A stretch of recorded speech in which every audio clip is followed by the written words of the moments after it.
చోటా భీం మరియు మహామంత్రికుడు. గాథ. దూంగా గ్రామంలో జీవించే చోటా భీం మరియు అతని స్నేహితులు చుట్కీ, రాజు, కాలి, జగ్గు మరియు కిచక్ మంచి స్నేహితులు. వారు ఎల్లప్పుడూ సాహసాలు చేయడం, గ్రామాన్ని రక్షించడం మరియు ప్రతి సమస్యకు పరిష్కారాన్ని కనుక్కోవడం ఇష్టపడతారు. ప్రారంభం. ఒకరోజు ఒక పరాయి వ్యక్తి గ్రామంలోకి ప్రవేశించాడు. అతను మహామంత్రికుడు అని తనను పరిచయం చేసుకున్నాడు. అతను తన వద్ద ఉన్న మంత్రాలతో అన్ని సమస్యలను పరిష్కరిస్తానని గ్రామస్తులకు చెప్పాడు.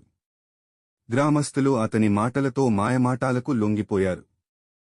భీం సంభాషణ. భీం తన స్నేహితులతో కలిసి ఆ మహామంత్రికుడి గురించి విచారించడం ప్రారంభించాడు. ఈ వ్యక్తి నిజంగా మంచివాడా లేక మన గ్రామాన్ని మోసం చేయడానికా వచ్చాడు అని భీం అనుమానించాడు. మంత్రికుడి ప్రణాళిక. మంత్రికుడు తన మంత్రాలతో గ్రామస్తులను మాయచేసి వారి వద్ద ఉన్న విలువైన వస్తువులను తీసుకోవాలనుకున్నాడు. మీరు నన్ను నమ్మండి, మీ ప్రతి సమస్యకు నేను పరిష్కారాన్ని కనుక్కుంటాను అని మంత్రికుడు చెప్పాడు. భీం పట్టుదల. భీం మరియు అతని స్నేహితులు ఆ మంత్రికుడి గురించి మరింత తెలుసుకోవాలని నిర్ణయించుకున్నారు. వారు రాత్రి పూట మంత్రికుడి గుడారానికి వెళ్లి అతని ఆచరణలను పరిశీలించారు. మంత్రికుడు తన మంత్రాలతో గ్రామస్తుల బంగారు ఆభరణాలను తీసుకునే ప్రణాళికను తయారు చేసుకున్నాడు. స్నేహితుల సంఘటన. భీం, చుట్కీ, రాజు, కాలి, జగ్గు మరియు కిచక్ కలిసి ఒక ప్రణాళికను రూపొందించారు. మన గ్రామాన్ని రక్షించాలి అని భీం వారికి ప్రేరణనిచ్చాడు. మంత్రికుడి మాయ. మంత్రికుడు గ్రామంలోని ప్రజలను మాయచేసి వారి ఆభరణాలను తన వద్ద ఉంచేలా చేశాడు.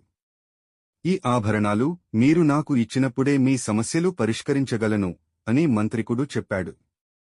భీం సాహసం. భీం మరియు అతని స్నేహితులు తమ ప్రణాళికను అమలు చేయడం ప్రారంభించారు. వారు మంత్రికుడి గుడారంలోకి చొరబడి అతని మంత్రాలను నిరాకరించే ఓ గాలిపుంజం తయారుచేశారు. మంత్రికుడు ఆ గాలిపుంజం చేతిలో పడటం వల్ల తన శక్తిని కోల్పోయాడు. మంత్రికుడి దుర్మార్గం వెలుగులోకి. గ్రామస్తులు మంత్రికుడి నిజస్వరూపం తెలుసుకుని అతనిని గ్రామం నుండి దూరంగా పంపించారు. భీం మరియు అతని స్నేహితులు గ్రామస్తులను మంత్రికుడి మోసం నుండి రక్షించగలిగారు. ముగింపు. భీం మరియు అతని స్నేహితులు తమ ధైర్యం, తెలివితేటలు మరియు స్నేహంతో దూంగా గ్రామాన్ని మరోసారి రక్షించారు. గ్రామస్తులు వారికి కృతజ్ఞతలు తెలిపారు. ఈ కథలో చోటా భీం మరియు అతని స్నేహితులు తమ తెలివితేటలు, ధైర్యం మరియు స్నేహం ద్వారా ఒక పెద్ద సమస్యను పరిష్కరించారు. ఈ కథ చిన్న పిల్లలకు మంచి సందేశాన్ని ఇస్తుంది.